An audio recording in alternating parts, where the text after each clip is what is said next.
दांडी मार्च, दांडी यात्रा या नमक सत्याग्रह महात्मा गांधी के नेतृत्व में औपनिवेशिक भारत में अहिंसक सविनय अवज्ञा का एक कार्य था। 24 दिवसीय मार्च 12 मार्च 1930 से 6 अप्रैल 1930 तक ब्रिटिश नमक एकाधिकार के खिलाफ कर प्रतिरोध और अहिंसक विरोध के प्रत्यक्ष कार्रवाई अभियान के रूप में चला। इस मार्च का एक अन्य कारण ये था कि सविनय अवज्ञा आंदोलन को एक मजबूत उद्घाटन की आवश्यकता थी जो अधिक लोगों को गांधी के उदाहरण का अनुसरण करने के लिए प्रेरित करे। गांधी ने इस मार्च की शुरुआत अपने 78 भरोसेमंद स्वयंसेवकों के साथ की थी। मार्च 240 मील 390 किलोमीटर साबरमती आश्रम से दांडी तक फैला, जिसे उस समय अब गुजरात राज्य में नवसारी कहा जाता था। रास्ते में भारतीयों की बढ़ती संख्या उनके साथ जुड़ गई। जब गांधी ने 6 अप्रैल 1930 को सुबह 8:30 बजे ब्रिटिश राज नमक कानूनों को तोड़ा, तो इसने लाखों भारतीयों द्वारा नमक कानूनों के खिलाफ बड़े पैमाने पर सविनय अवज्ञा के कृत्यों को जन्म दिया। दांडी में वाष्पीकरण द्वारा नमक बनाने के बाद गांधी तट के साथ दक्षिण की ओर बढ़ते रहे, नमक बनाते रहे और रास्ते में सभाओं को संबोधित करते रहे। कांग्रेस पार्टी ने दांडी से 1,30,000 फीट 40 किमी दक्षिण में धरसाना साल्ट वर्क्स में सत्याग्रह करने की योजना बनाई। हालांकि गांधी को धरसाना में नियोजित कार्रवाई से कुछ दिन पहले 4-5 मई 1930 की मध्यरात्रि को गिरफ्तार कर लिया गया था।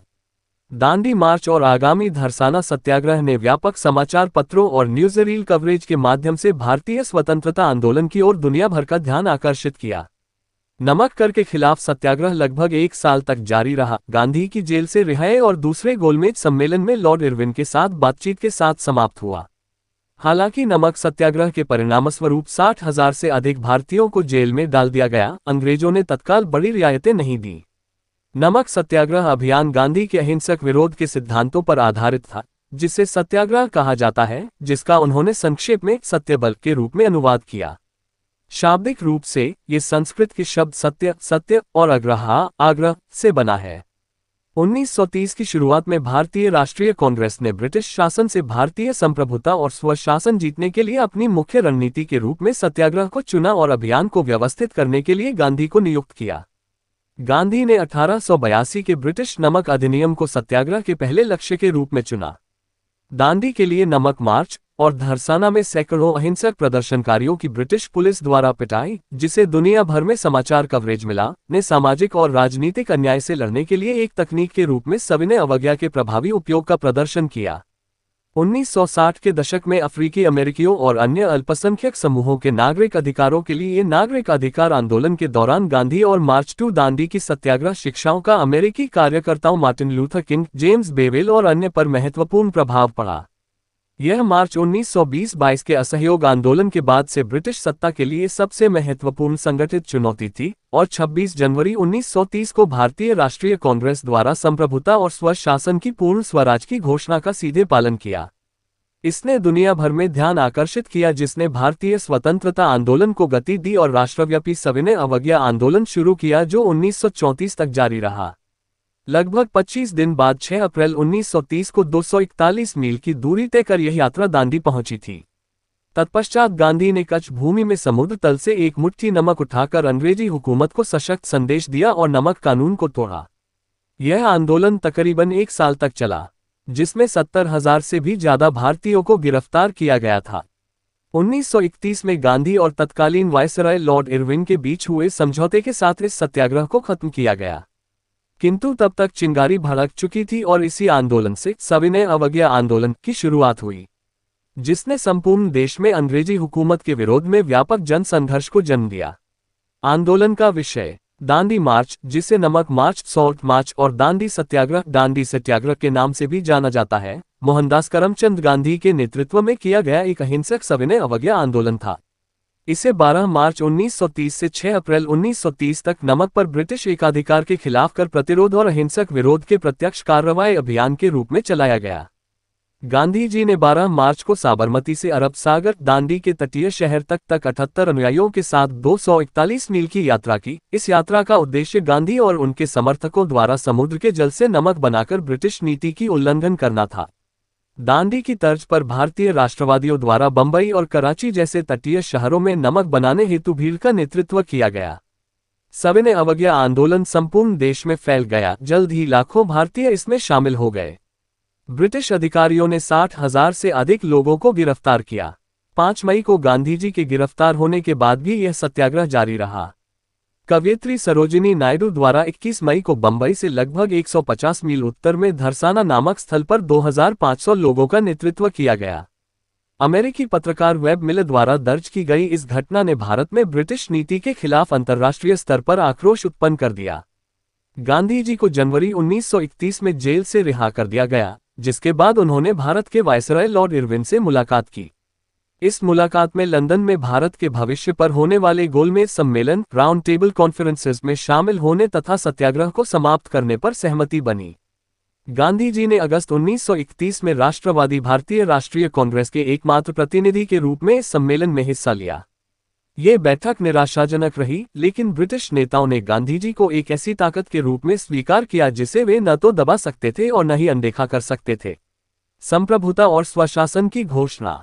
31 दिसंबर 1929 की आधी रात को कांग्रेस भारतीय राष्ट्रीय कांग्रेस ने लाहौर में रावी के तट पर भारत का तिरंगा झंडा फहराया। गांधी और जवाहरलाल नेहरू के नेतृत्व में भारतीय राष्ट्रीय कांग्रेस ने 26 जनवरी 1930 को सार्वजनिक रूप से संप्रभुता और स्वशासन या पूर्ण स्वराज की घोषणा जारी की। सचमुच संस्कृत में पूर्ण स्वराज नियम, इसलिए पूर्ण स्वशासन घोषणा में करों को वापस लेने की तत्परता और कथन शामिल था। हम मानते हैं कि किसी भी अन्य लोगों की तरह भारतीय लोगों का यह हरणीय अधिकार है कि वे स्वतंत्रता प्राप्त करें और अपने परिश्रम के फल का आनंद लें और जीवन की आवश्यकताएं प्राप्त करें, ताकि उन्हें विकास के पूर्ण अवसर मिल सकें। हम ये भी मानते हैं कि यदि कोई सरकार किसी व्यक्ति को इन अधिकारों से वंचित करती है और उनका दमन करती है तो लोगों को इसे बदलने या समाप्त करने का एक और अधिकार है।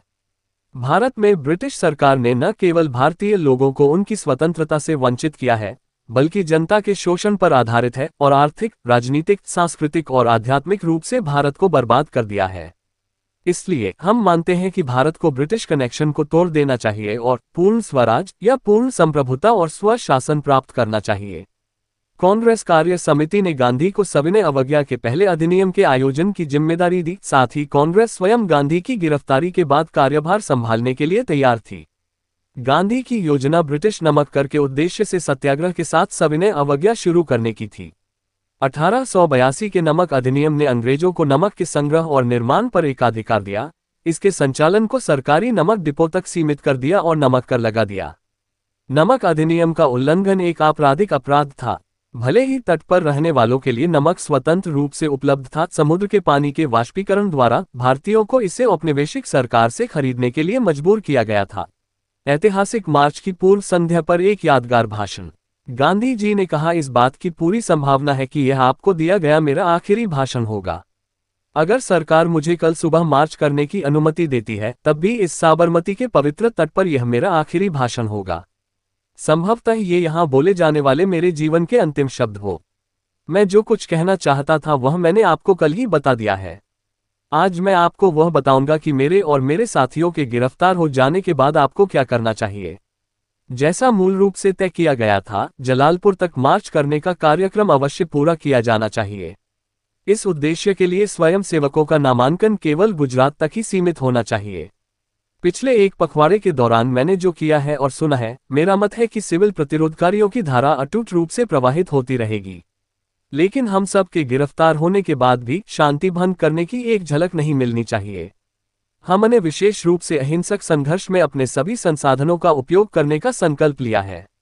कोई भी गुस्से में कोई गलती न करे, यह मेरी आशा और प्रार्थना है। मैं चाहता हूं कि मेरी ये बातें देश के कोने कोने तक पहुंच जाएं। अगर मैं और मेरा साथी ऐसा करेंगे तो मेरा काम पूरा हो जाएगा। इसके बाद आपको रास्ता दिखाने की जिम्मेदारी कांग्रेस की वर्किंग कमेटी की होगी और वह उनके नेतृत्व का पालन करना आप पर निर्भर होगा। जब तक मैं जलालपुर न पहुंच जाऊं, ऐसा कुछ भी नहीं करना है कि कांग्रेस द्वारा मुझे सौंपे गए किसी भी अधिकार का उल्लंघन हो। लेकिन एक बार मेरे गिरफ्तार हो जाने पर पूरी जिम्मेदारी कांग्रेस पर चली जाती है। इसलिए एक पंथ के रूप में अहिंसा में विश्वास रखने वाले किसी को भी चुप बैठने की जरूरत नहीं है। जैसे ही मुझे गिरफ्तार किया जाता है, कांग्रेस के साथ मेरा गठबंधन समाप्त हो जाता है। स्वयंसेवकों, ऐसी स्थिति में जहां भी संभव हो नमक का सविनय अवज्ञा शुरू कर दिया जाना चाहिए। कांग्रेस के साथ मेरे कॉम्पैक्ट जैसे ही मैं गिरफ्तार कर लिया हूं के रूप में समाप्त होता है। यह मामला स्वयंसेवकों में 3 प्रकार से इन कानूनों का उल्लंघन किया जा सकता है। जहां भी नमक का निर्माण करने की सुविधा हो, नमक बनाना एक अपराध है। वर्जित नमक को रखना और उसकी बिक्री, जिसमें प्राकृतिक नमक या नमकीन मिट्टी भी शामिल है, भी एक अपराध है। ऐसे नमक के खरीदार भी समान रूप से दोषी होंगे। वैसे ही समुद्र के किनारे पर प्राकृतिक नमक जमाकर उसे ले जाना भी कानून का उल्लंघन है। इस तरह के नमक की बिक्री भी अपराध है। संक्षेप में, आप नमक एकाधिकार को तोड़ने के लिए इसमें से किसी एक या इन तीनों उपकरणों को चुनें। फिर भी हमें केवल इतने से संतोष नहीं करना है। कांग्रेस द्वारा कोई प्रतिबंध नहीं लगाया गया है और जहां भी स्थानीय कार्यकर्ताओं में आत्मविश्वास है, अन्य उपयुक्त उपाय अपनाए जा सकते हैं। मैंने केवल एक ही शर्त पर बल दिया है, अर्थात स्वराज की प्राप्ति के लिए केवल साधन के रूप में सत्य और अहिंसा के बारे में हमारी प्रतिज्ञा को ईमानदारी से निभाया जाए। बाकी के लिए हर एक को स्वतंत्रता है, लेकिन कृपया सभी को और विविध लोगों को उनकी खुद की जिम्मेदारी पर काम करने के लिए एक लाइसेंस न दें। जहां स्थानीय नेता हो, वहां लोगों द्वारा उनके आदेशों का पालन किया जाना चाहिए। जहां कोई नेता न हो और केवल मुट्ठी भर लोगों को कार्यक्रम में विश्वास है, वहां अगर उनमें पर्याप्त आत्मविश्वास है तो वे जो कर सकते हैं उसे करना चाहिए। उन्हें ऐसा करने का अधिकार नहीं, यह उनका कर्तव्य है। इतिहास ऐसे लोगों के उदाहरणों से भरा हुआ है जो केवल आत्मविश्वास, बहादुरी और दृढ़ता के बल पर नेतृत्व करने के लिए उभरे। हम अगर ईमानदारी से स्वराज पाने की इच्छा रखते हैं और उसे पाने के लिए बेताब हैं, तो हमारे अंदर भी ऐसा ही आत्मविश्वास होना चाहिए। सरकार द्वारा हमारी गिरफ्तारियों की संख्या के बढ़ने से हमारा दर्जा बढ़ेगा और हमारे दिल मजबूत होंगे। इनके अलावा कई अन्य तरीकों से काफी कुछ किया जा सकता है। शराब और विदेशी कपड़े की दुकानों पर धरना दिया जा सकता है। अगर हमारे पास अपेक्षित शक्ति हो तो हम करों का भुगतान करने से मना कर सकते हैं। वकील प्रैक्टिस छोड़ सकते हैं। जनता सार्वजनिक मुकदमेबाजी से परहेज करके कानूनी अदालतों का बहिष्कार कर सकती है। सरकारी कर्मचारी अपने पदों से इस्तीफा दे सकते हैं। निराशा के बीच में इस्तीफा देने वाले लोग रोजगार खोने के डर के कांप रहे हैं। ऐसे लोग स्वराज के लिए अयोग्य हैं। लेकिन यह निराशा क्यों? देश में सरकारी कर्मचारियों की संख्या कुछ 100,000 से अधिक नहीं है। बाकी के बारे में क्या? वे कहां जा रहे हैं? यहां तक कि स्वतंत्र भारत भी सरकारी कर्मचारियों की एक बड़ी संख्या को समायोजित करने में सक्षम नहीं होगा। एक कलेक्टर को इतने सेवकों की जरूरत नहीं होगी जितने उसे आज मिलते हैं। वह खुद अपना नौकर होगा। हमारे भूख से मरने वाले लाखों लोग किसी तरह ये भारी व्यय वहन नहीं कर सकते। इसलिए अगर हम काफी समझदार हैं तो हमें सरकार रोजगार को अलविदा कहना चाहिए, चाहे यह एक न्यायाधीश का पद हो या एक चपरासी का। सरकार के साथ सहयोग करने वाले लोगों को एक तरफ कर दें, चाहे ये करों का भुगतान करना हो या खिताब रखना या सरकारी स्कूलों में बच्चों को भेजना अथवा किसी अन्य रूप में हो, जहां तक संभव हो सभी प्रकार से उनके सहयोग को वापस लौटा दें। इसके अतिरिक्त महिलाएं हैं जो इस संघर्ष में पुरुषों के साथ कंधे से कंधा मिलाकर खड़ी हो सकती हैं। इसी आंदोलन के अंतर्गत राष्ट्रीय स्वयंसेवक संघ के संस्थापक डा. हेडगेवार जी ने जंगल सत्याग्रह किया, जिसके चलते उन्हें 9 मास का सश्रम कारावास भी हुआ। आप इसे मेरी इच्छा मान सकते हैं। ये वह संदेश था जिसे मैं मार्च आरंभ करने या जेल जाने से पहले आपको देना चाहता था। मैं चाहता हूं कि कल सुबह या अगर उससे पहले मैं गिरफ्तार हो जाता हूं, तो कल आरंभ होने वाले युद्ध का कोई निलंबन या परित्याग नहीं होना चाहिए। मैं बेसब्री से इस खबर का इंतजार करूंगा कि हमारे समूह के गिरफ्तार किए जाते ही 10 नए समूह तैयार हो गए हैं। मैं विश्वास करता हूं कि भारत में ऐसे लोग हैं जो मेरे द्वारा शुरू किए गए हमारे इस काम को पूरा करेंगे। मुझे अपने कार्य के औचित्य और हमारे हथियारों की पवित्रता में विश्वास है। और जहां तरीका सही है, वहां निस्संदेह रूप से भगवान अपने आशीर्वाद के साथ मौजूद हैं। और जहां ये तीनों मिल जाएं, वहां हार असंभव है। एक सत्याग्रही हमेशा विजयी होता है, चाहे वह स्वतंत्र हो या उसे जेल में रखा जाए। वह केवल तभी परास्त होता है जब वह सत्य और अहिंसा को छोड़ देता है और अंतर्मन की आवाज को अनसुना कर देता है। इसलिए अगर एक भी सत्याग्रही की हार होती है तो वह खुद इसका कारण होता है। भगवान आप सबका भला करे और कल शुरू होने वाले संघर्ष में पथ से सभी बाधाओं को दूर करे। आंदोलन का प्रभाव। सविनय अवज्ञा आंदोलन को विभिन्न प्रांतों में अलग अलग रूपों में शुरू किया गया, जिसमें विदेशी वस्तुओं के बहिष्कार पर विशेष जोर दिया गया। पूर्वी भारत में चौकीदारी कर का भुगतान करने से इनकार कर दिया गया, जिसके अंतर्गत नो टैक्स अभियान नो टैक्स कैंपेन बिहार में अत्यधिक लोकप्रिय हुआ। जे.एन. सेनगुप्ता ने बंगाल में सरकार द्वारा प्रतिबंधित पुस्तकों को खुलेआम पढ़कर सरकारी कानूनों की अवहेलना की। महाराष्ट्र में वन कानूनों की अवहेलना बड़े पैमाने पर की गई। यह आंदोलन अवध, उड़ीसा, तमिलनाडु, आंध्र प्रदेश और असम के प्रांतों में आग की तरह फैल गया। एक सुनियोजित आंदोलन। महात्मा गांधी ने अंग्रेजों के बनाए अन्यायपूर्ण नमक कानून के विरोध को अंग्रेजों के विरोध के लिए हथियार बनाया। इस यात्रा को भारी तादाद में जन समर्थन मिला और जैसे जैसे यात्रा आगे बढ़ती गई बहुत सारे लोग जुड़ते चले गए। रोज 16 किलोमीटर चलते थे। अंग्रेजों के नमक कानून के खिलाफ गांधी जी ने अपने 79 साथियों के साथ 240 मील यानी 386 किलोमीटर लंबी यात्रा कर नवसारी के एक छोटे से गांव दांडी पहुंचे, जहां समुद्री तट पर पहुंचने पर उन्होंने सार्वजनिक रूप से नमक कानून बनाकर नमक कानून तोड़ा। 25 दिन तक चली इस यात्रा में बापू रोज 16 किलोमीटर की यात्रा करते थे, जिसके बाद वे 6 अप्रैल को दांडी पहुंचे थे।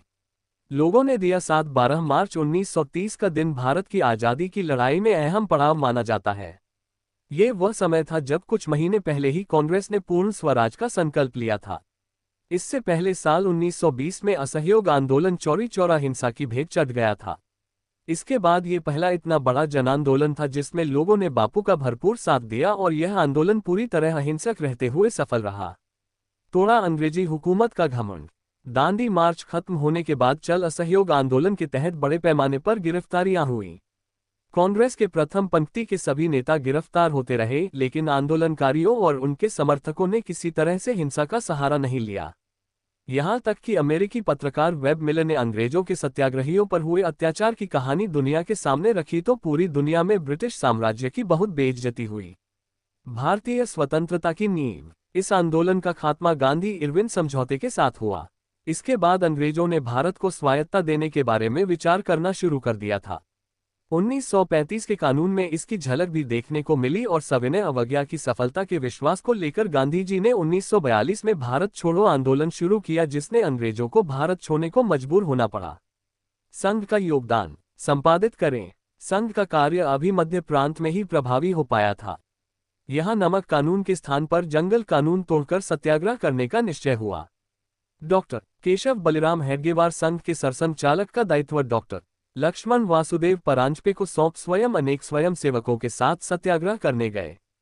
सत्याग्रह हेतु यवतमाल जाते समय पुसद नामक स्थान पर आयोजित जनसभा में डॉक्टर हेडगेवार जी के संबोधन में स्वतंत्रता संग्राम में संघ का दृष्टिकोण स्पष्ट होता है। उन्होंने कहा था, स्वतंत्रता प्राप्ति के लिए अंग्रेजों के बूट की पॉलिश करने से लेकर उनके बूट को पैर से निकालकर उससे उनके ही सिर को लहूलुहान करने तक के सब मार्ग मेरे स्वतंत्रता प्राप्ति के साधन हो सकते हैं। मैं तो इतना ही जानता हूं कि देश को स्वतंत्र कराना है। डॉक्टर हेडगेवार जी के साथ गए सत्याग्रही जत्थे में अप्पा जी जोशी, बाद में सरकार्यवाह दादाराव परमार्थ, बाद में मद्रास में प्रथम प्रांत प्रचारक आदि 12 स्वयंसेवक शामिल थे। उनको 9 मास का सश्रम कारावास दिया गया। उसके बाद भा शारीरिक शिक्षण प्रमुख सर सेनापति मार्तंड जोग जी, नागपुर के जिला संचालक अप्पा जी हटदे आदि अनेक कार्यकर्ताओं और शाखाओं के स्वयंसेवकों के जत्थों ने भी सत्याग्रहियों की सुरक्षा के लिए 100 स्वयंसेवकों की टोली बनाई, जिसके सदस्य सत्याग्रह के समय उपस्थित रहते थे। 8 अगस्त को गढ़वाल दिवस पर धारा 144 तोड़कर जुलूस निकालने पर पुलिस की मार से अनेक स्वयंसेवक घायल हुए। विजयादशमी 1931 को डॉक्टर जी जेल में थे। उनकी अनुपस्थिति में गांव-गांव में संघ की शाखाओं पर एक संदेश पढ़ा गया, जिसमें कहा गया था, देश की परतंत्रता नष्ट होकर जब तक सारा समाज बलशाली और आत्मनिर्भर नहीं होता।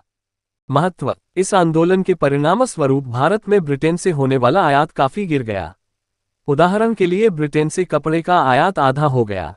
यह आंदोलन पिछले आंदोलनों की तुलना में अधिक व्यापक था, जिसमें महिलाओं, किसानों, श्रमिकों, छात्रों और व्यापारियों तथा दुकानदारों जैसे शहरी तत्वों ने बड़े पैमाने पर भागीदारी की। अतः अब कांग्रेस ने अखिल भारतीय संगठन का स्वरूप प्राप्त कर लिया था। इस आंदोलन को कस्बों और देहात दोनों में गरीबों तथा अनपढ़ों से जो समर्थन हासिल हुआ, वह उल्लेखनीय था। इस आंदोलन में भारतीय महिलाओं की बड़ी संख्या में खुलकर भागीदारी उनके लिए वास्तव में मुक्ति का सबसे अलग अनुभव था। यद्यपि कांग्रेस ने वर्ष 1934 में सविनय अवज्ञा आंदोलन वापस ले लिया, लेकिन इस आंदोलन ने वैश्विक स्तर पर ध्यान आकर्षित किया और साम्राज्यवाद विरोधी संघर्ष की प्रगति में महत्वपूर्ण चरण को चिन्हित किया। अहिंसक प्रतिरोध का प्रतीक। दांडी मार्च, जिसे नमक सत्याग्रह, दांडी मार्च और दांडी सत्याग्रह के नाम से भी जाना जाता है, महात्मा गांधी के नेतृत्व में औपनिवेशिक भारत में अहिंसक सविनय अवज्ञा का एक कार्य था। ब्रिटिश नमक एकाधिकार के खिलाफ कर प्रतिरोध और अहिंसक विरोध के प्रत्यक्ष कार्रवाई अभियान के रूप में 24 दिवसीय मार्च 12 मार्च 1930 से 6 अप्रैल 1930 तक चला। यह मार्च भारतीय स्वतंत्रता आंदोलन की सबसे महत्वपूर्ण घटनाओं में से एक था और इसने लाखों भारतीयों को ब्रिटिश शासन से आज़ादी के संघर्ष में शामिल होने के लिए प्रेरित किया। भारत में ब्रिटिश शासन के खिलाफ गांधी जी ने सविनय अवज्ञा सत्याग्रह के एक बड़े अभियान के रूप में मार्च पहला कदम था, जो 1931 की शुरुआत में प्रभावशाली हुआ और भारतीय जनता ने महात्मा गांधी का समर्थन किया और सत्याग्रह ने दुनिया भर के लोगों का ध्यान केंद्रित किया। भारत में नमक उत्पादन और वितरण लंबे समय से ब्रिटिशों का एक आकर्षक एकाधिकार था। कई कानूनों के माध्यम से भारतीयों को स्वतंत्र रूप से नमक बनाने या बेचने पर रोक लगा रखी थी और इसके बजाय भारतीयों को नमक महंगा खरीदना पड़ता था। नमक पर भारी रूप से कर लगाया जाता था, जिसे अक्सर आयात किया जाता था। इसने बहुत से भारतीयों को प्रभावित किया। जो लोग गरीब थे वो इसे खरीदना नहीं चाहते थे। 19वीं शताब्दी में नमक कर के खिलाफ भारतीयों ने विरोध का प्रदर्शन शुरू किया और पूरे उपमहाद्वीप के ब्रिटिश शासनकाल में यह एक बड़ा विवादित मुद्दा बन गया।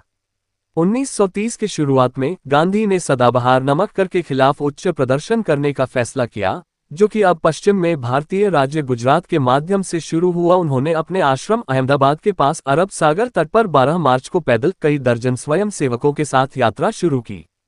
प्रत्येक दिन की यात्रा के बाद समूह उस मार्ग पर एक नए गांव में, जहां गरीब जनता पर लगाए जाने वाले कर की अन्याय के खिलाफ गांधी रेल को सुनने के लिए अधिक से अधिक भीड़ इकट्ठा होती थी। सैकड़ों से भी अधिक अनुयायियों के मूल समूह में शामिल हुए, क्योंकि वे 5 अप्रैल तक समुद्र तक पहुंचना चाहते थे और सभी 5 अप्रैल को दूतावास के करीब 240 मील 385 किलोमीटर की यात्रा के बाद दांडी पहुंचे। 6 अप्रैल की सुबह गांधी और उनके अनुयायियों ने मिलकर समुद्र के किनारे पर नमक को मुट्ठी भर उठाया। इस प्रकार तकनीकी रूप से उत्पादन, नमक और कानून तोड़ दिया और गांधी जी ने सभी देशवासियों को नमक बनाने की आज्ञा दी। उस दिन कोई गिरफ्तारी नहीं हुई थी और गांधी ने अगले 2 महीनों के लिए नमक कर के खिलाफ अपना सत्याग्रह जारी रखा। सिविल अवज्ञा के कृत्यों के द्वारा नमक कानूनों को तोड़ने के लिए अन्य भारतीय भी प्रोत्साहित हुए। अप्रैल में जवाहरलाल नेहरू सहित हजारों लोगों को गिरफ्तार कर लिया गया और जेल में बंद कर दिया गया, जिसमें उन्होंने मई के शुरू में खुद को सूचित किया था कि उन्होंने पास के धर्मशाला नमक के काम पर जाने के इरादे से लॉर्ड इरविन भारत के वायसराय को सूचित किया था। गांधी की गिरफ्तारी के समाचार ने कई हजारों लोगों को सत्याग्रह में शामिल होने के लिए प्रेरित किया। 21 मई को कवि सरोजनी नायडू के संरक्षण में योजनाओं के रूप में नमक का काम पर मार्च आगे बढ़ाया गया। पुलिस ने कुछ 2500 शांतिपूर्ण मार्चकारों पर हमला किया और पीटा। वर्ष के अंत तक लगभग 60,000 लोगों कारावास में डाल दिया गया। गांधी को जनवरी 1931 में हिरासत से रिहा किया गया और तब लॉर्ड इरविन के साथ में सत्याग्रह अभियान को समाप्त करने बारे में बात की। बाद में एक संघर्ष के विराम की घोषणा हुई, जिसे गांधी इरविन संधि में औपचारिक रूप दिया गया था, जिस पर 5 मार्च को हस्ताक्षर किए गए थे। द्वितीय गोलमेज सम्मेलन सितंबर-दिसंबर 1931 में भाग लेने के लिए कांग्रेस के एकमात्र प्रतिनिधि के रूप में गांधी जी लंदन गए। वहां उन्होंने भारत के लिए पूर्ण स्वतंत्रता की मांग की, जिसे ब्रिटिश सरकार द्वारा स्वीकार नहीं किया गया। दांडी यात्रा का नैतिक संपादित करें। महात्मा गांधी के नेतृत्व में ऐतिहासिक नमक मार्च को फिर से लागू करने के लिए पैदल मार्च को हरी झंडी दिखाते हुए प्रधानमंत्री ने याद किया कि नमक तब ईमानदारी, विश्वास, वफादारी, श्रम, समानता और आत्मनिर्भरता का प्रतिनिधित्व करता था। गांधी जी के लिए उनका जीवन ही उनका संदेश था। उन्होंने कभी भी एक भी ऐसा शब्द नहीं बोला जिसका उनके अपने काम से कोई संबंध न हो, चाहे वह तुच्छ हो या अन्यथा। उनका हर कार्य विनम्रता, मानवतावाद की गहरी भावना, व्यक्ति, राष्ट्र और पूरे ग्रह की आत्मनिर्भरता से ओतप्रोत था। हमारे वर्तमान राजनेता सार्वजनिक समारोहों और अंतर्राष्ट्रीय मंचों पर आदर्शवादी बातें बोलते हैं, लेकिन हर काम में वे अपने ही शब्दों को धोखा देते हैं। वे ड्रम बजाते हैं और उच्च डेसिबल ध्वनियां उत्पन्न करते हैं, लेकिन इसका कोई मतलब नहीं होता।